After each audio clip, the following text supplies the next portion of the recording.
एक बार फिर स्वागत है saint John senior secondary school के ई लर्निंग प्रोग्राम में।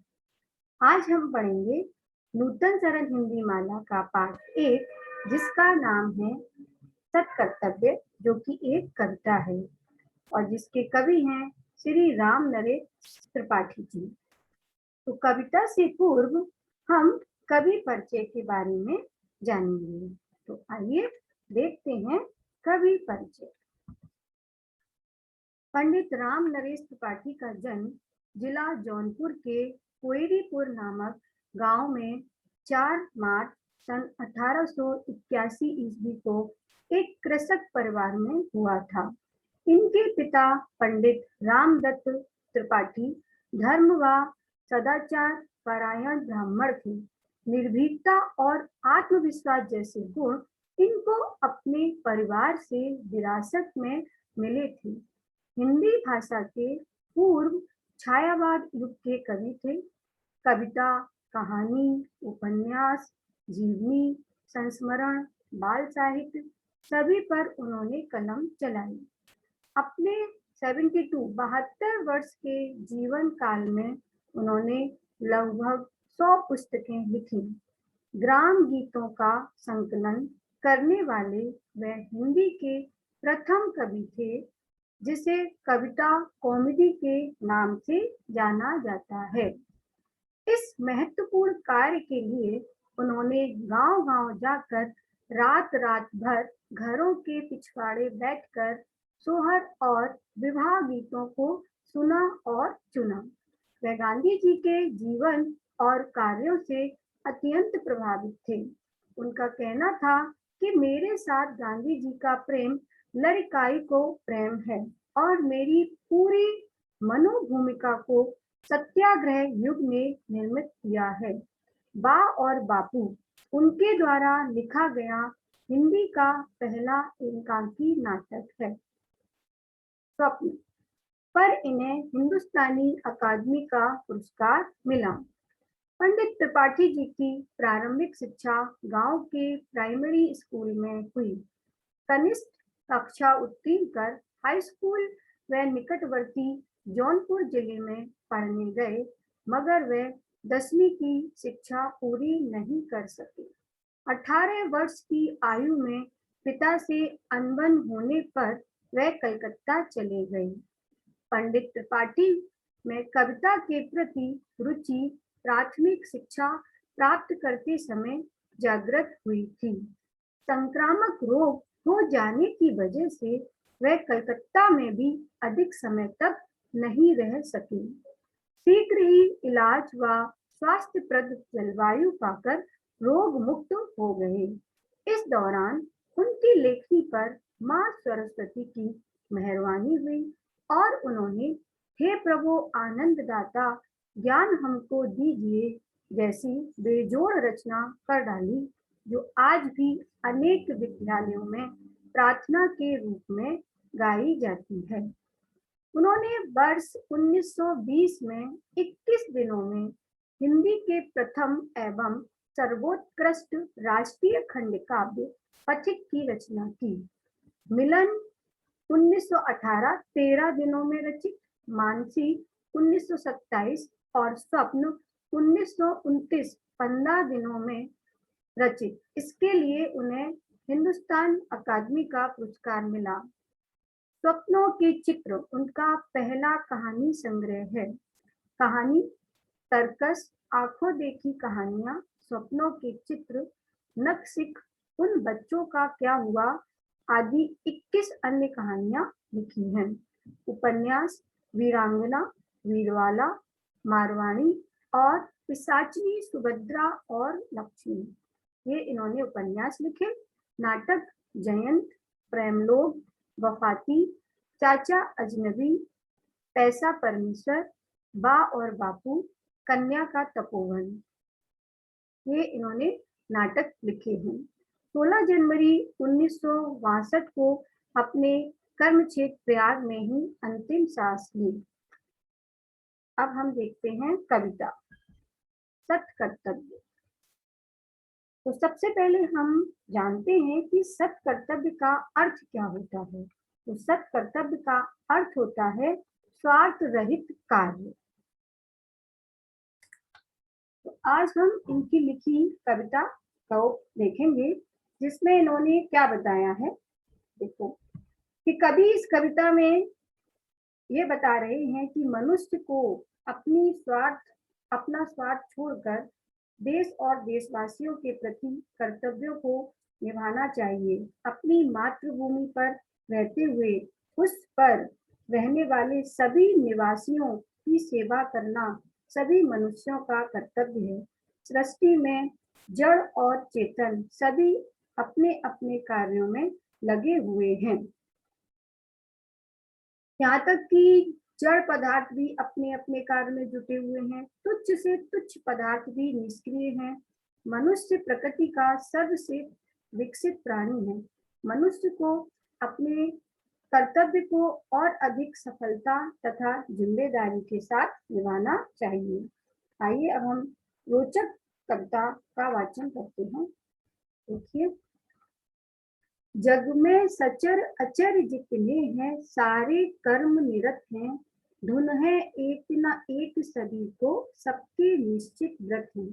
तो कवि ने प्रस्तुत पंक्तियों के अंतर्गत अर्थ स्पष्ट किया है कि जग मतलब संसार, सचर सचर मीन्स जो एक जगह स्थिर नहीं है, जो इधर उधर मूव कर रहे हैं, इधर उधर घूम रहे हैं। और अचर मतलब होता है जो एक जगह स्थित है, जो हिल नहीं सकते हैं। तो इस संसार में जितने भी चेतन और अचेतन प्राणी हैं, वो सभी अपने अपने कार्यों को पूरा करने में लगे हुए हैं। धुन है एक न एक सभी को सबके निश्चित व्रत हैं। और सबके अपने अपने निश्चित कार्य हैं, जिनको पूरा करने के लिए उन पर धुन लगी हुई है। जीवन भर आतप से वसुधा पर छाया करता है। तुच्छ पत्र को भी स्वकर्म में कैसी तत्परता है। तो यहाँ पर तुच्छ मतलब सामान्य, छोटा सा, और पत्र मतलब पत्ता। तो यहाँ पर कवि ने छोटे से पत्ते का उदाहरण दिया है कि देखो, एक छोटा सा पत्ता भी, पेड़ का एक छोटा सा पत्ता भी क्या करता है कि जीवन भर, पूरे जीवन भर आतप, आतप यानी कि धूप को सहता है। तो क्या करता है एक छोटा सा पत्ता भी कि आजीवन भर धूप को सहता है, वसुधा पर छाया करता है। परंतु वसुधा मतलब पृथ्वी पर छाया करता है, धूप को सहन करता है, गर्मी को सहन करता है, परंतु हमारी भूमि पर छाया करता है। स्वकर्म में कैसी तत्परता है। तो उससे कुछ सीखो कि वह अपने स्वकर्म में कैसे लीन है, कैसे लगा हुआ है। जब तक वह टूट नहीं जाता, मिट्टी में मिल नहीं जाता, तब तक वह अपने कर्म करता ही रहता है। रवि जग में शोभा सरसाता, सोम सुधा बरसाता, सब है लगे कर्म में कोई निष्क्रिय दृष्टि न आता। तो यहाँ पर बता रहे हैं कि रवि मतलब सूरज। तो सूरज संसार में उजाला करता है, धूप करता है, बादल है, वे पूरे में पानी को बरसाते हैं तो हमें पानी मिलता है। तो अब यहाँ पर कवि ने उदाहरण प्रस्तुत किया है कि उन्होंने कहा है कि रवि मतलब, रवि मीन्स सूर्य, कि सूर्य कि देखो सूर्य क्या करता है कि जग में शोभा को बढ़ाता है। सूर्य प्रतिदिन उदित होता है पूर्व दिशा में और पूरे संसार में प्रकाश को फैलाता है, शोभा बढ़ाता है। सोम सुधा बरसाता, और जो चंद्रमा है वह सुधा अर्थात अमृत के समान रोशनी की वर्षा करता है। दिन में सूर्य और रात्रि को चंद्रमा, तो देखो इन दोनों को देखो, सूर्य और चंद्रमा को देखो, सब है लगे कर्म में कोई निष्क्रिय दृष्टि न आता। कि सभी अपने अपने कर्म मतलब कार्यों को पूर्ण करने में लगे हुए हैं। कोई भी निष्क्रिय यानी कि बिना काम के नजर नहीं आता है। सब अपने अपने कामों में लगे हुए हैं। कोई ऐसा नहीं लग रहा कि जो काम चोरी या आलसपना कर रहा है उद्देश्य नितांत तुच्छ क्षण, तृण के तुच्छ तृण के भी लघु जीवन का, उसी पूर्ति में वह करता है अंत कर्म में तन का। तो अब यहाँ पे तिनका, तिनका का मतलब होता है घास फूस और तुच्छ मतलब होता है छोटा।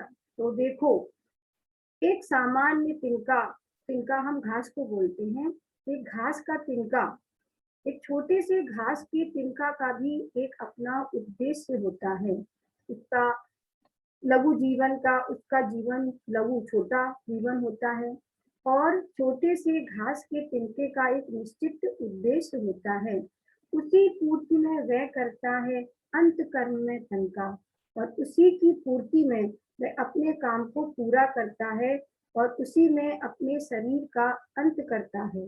जैसे यहाँ पे देखो चित्र में, देखो एक घास पर बच्चा बैठा हुआ है, तो घास का क्या उद्देश्य है कि मैं दूसरों को सुकून दे सकूं, ठंडक दे सकूं, उन्हें अच्छा फीलिंग महसूस करा सकूं। तो यहाँ पर कवि ने स्पष्ट किया है कि छोटे से घास के तिनका का भी अपना एक उद्देश्य होता है। आगे देखते हैं।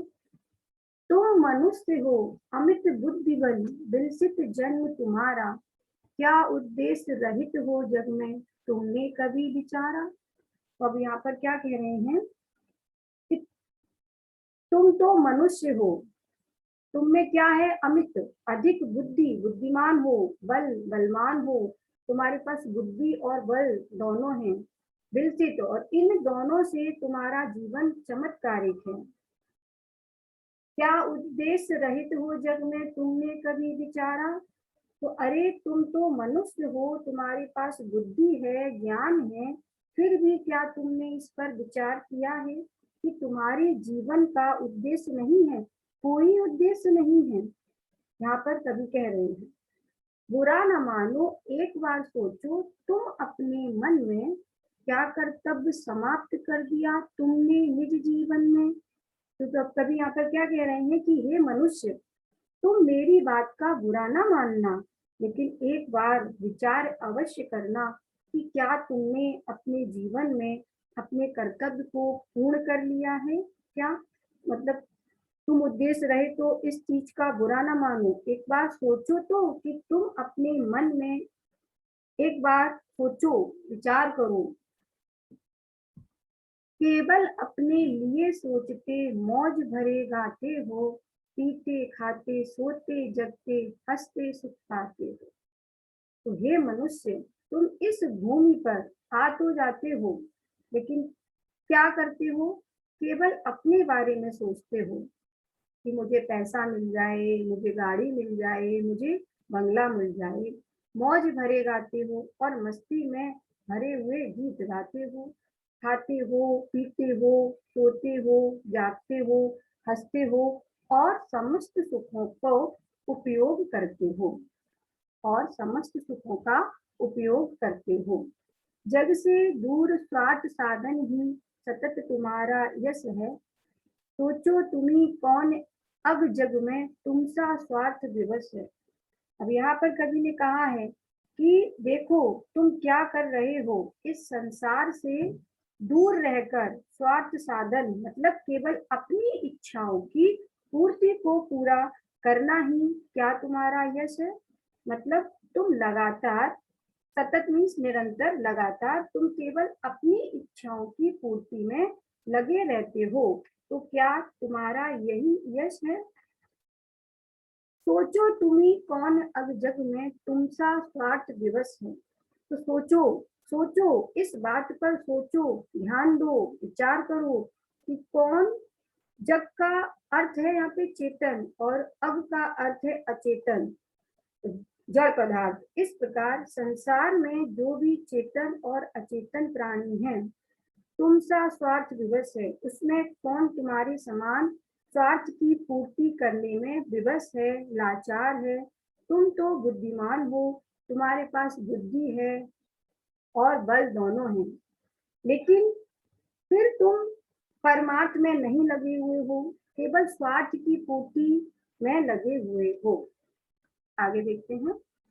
पैदा कर जिस देश जाति ने तुमको पाला पोसा, किए हुए हैं वह निज हित का तुमको बड़ा भरोसा।